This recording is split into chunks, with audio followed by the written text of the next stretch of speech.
बेटी का 25वां जन्मदिन आने वाला था। पिता को अपनी बेटी की काफी चिंता थी क्योंकि बेटी आजकल काफी डिप्रेस्ड रहने लगी थी।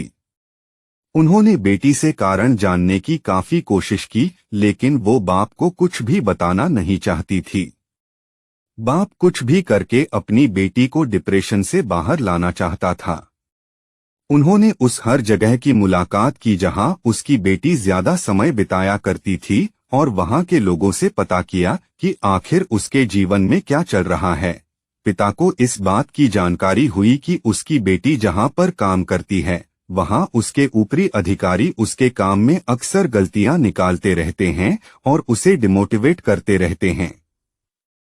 पिता होने के नाते अपनी बेटी की ऐसी दशा देखकर उन्हें बहुत दुख हुआ, लेकिन उन्होंने ठान लिया कि वह अपनी बेटी की परिस्थिति को बदल कर रहेंगे। बेटी के जन्मदिन पर पिता ने बेटी को अपने पास बुलाया और एक गाड़ी की चाबी देते हुए कहा, बेटी यह गाड़ी मैंने तुम्हारे लिए कई सालों पहले ली थी, लेकिन तुम्हें दे नहीं पाया।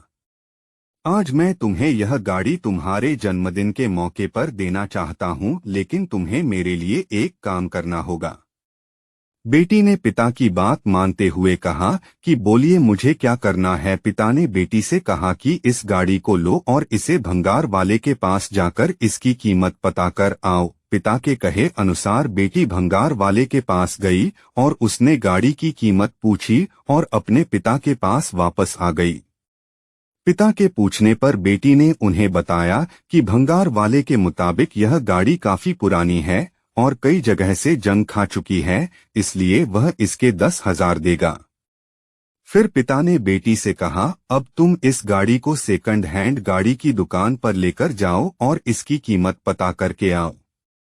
बेटी ने वैसा ही किया और वह सेकंड हैंड गाड़ियों की दुकान पर जाकर उस गाड़ी की कीमत पता करके वापस आई। बेटी ने खुश होकर पिता से कहा, दुकान के मालिक ने इस गाड़ी के बदले 1 लाख ऑफर किए। पिता थोड़ा सा मुस्कुराए और बेटी से बोले, बहुत अच्छे।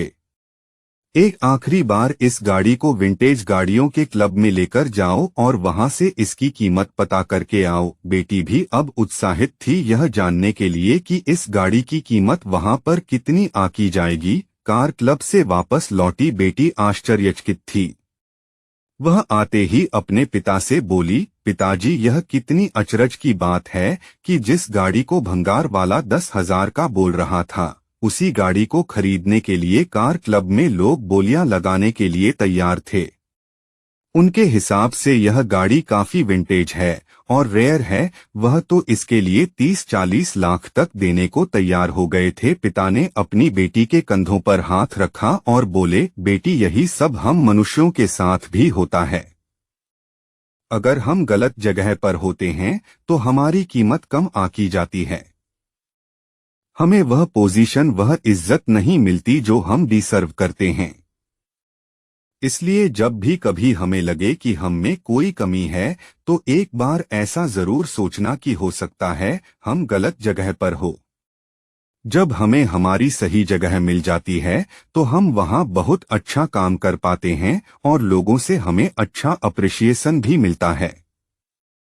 बेटी को अपने पापा की बात बहुत अच्छे से समझ में आ गई।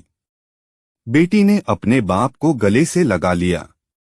उसकी आंखों में आंसू थे। वह बोली, पिताजी आपने मेरे मन का बहुत बड़ा बोझ हल्का कर दिया, वरना मैं यही सोच सोच कर दुखी रहती थी कि मुझ में ही कुछ कमी है और मैं किसी काबिल नहीं हूँ। अगले ही दिन बेटी ने उस काम को छोड़ा और कुछ ही दिनों के बाद उसे एक अच्छा जॉब मिल गया जहां उसके काम की सराहना की जाने लगी।